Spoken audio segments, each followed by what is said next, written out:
Hello, this is Miss Thurman, and we are going to have a quick class about pointillism.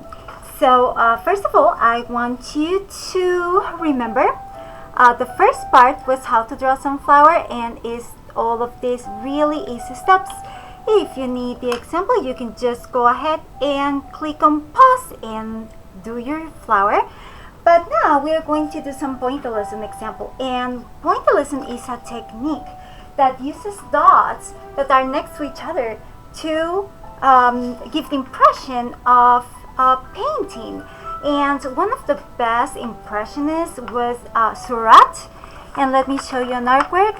This is Sunday afternoon, and I want you to look, if you look closely, to the trees, and all the details are made of little tiny dots of paint. So let's go ahead and start this. To do my petals, I'm going to use 3 colors. It can be color pencils or markers, whatever you can do, make dots with.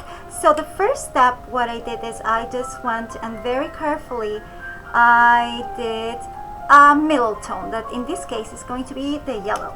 Then I'm going to add a little bit of the orange around and around the petal, like in this side and around.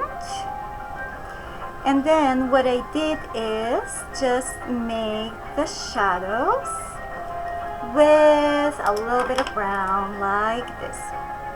So all around in this area where there is the petal that is folding, I put a little shadow, and also over here. Now, if this petal is behind this one, I'm just going to add a little bit more shadow.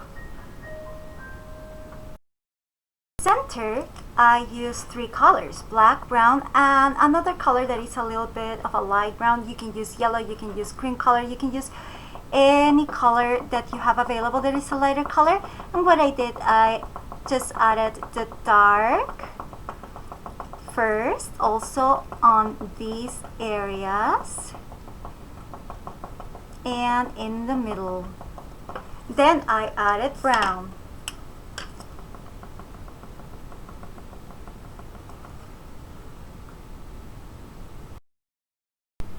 And at the end,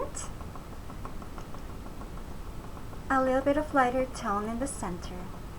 Now, to do all of this, first I'm going to start with a light green and start doing dots for all the leaves and everything else, just any light green.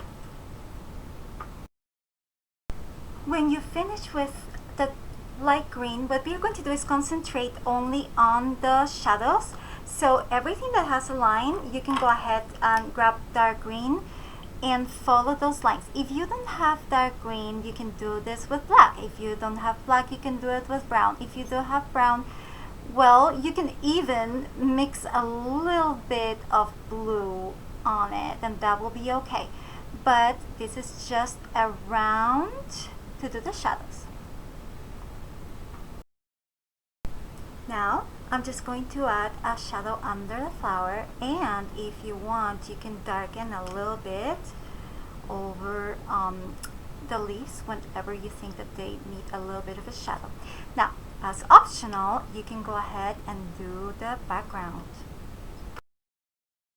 Now I'm going to go ahead and do the optional background. And as you can see, I'm doing bigger dots around, far away from the flower. But when I am getting close, just do tiny small ones. And this is how the artwork is gonna look like if you decide to do the background. I used like different colors. I had these old markers that had like different tones. That's what I use for my background. I put a little bit of yellow dots in my leaves, and that's it. I hope that you enjoyed this class.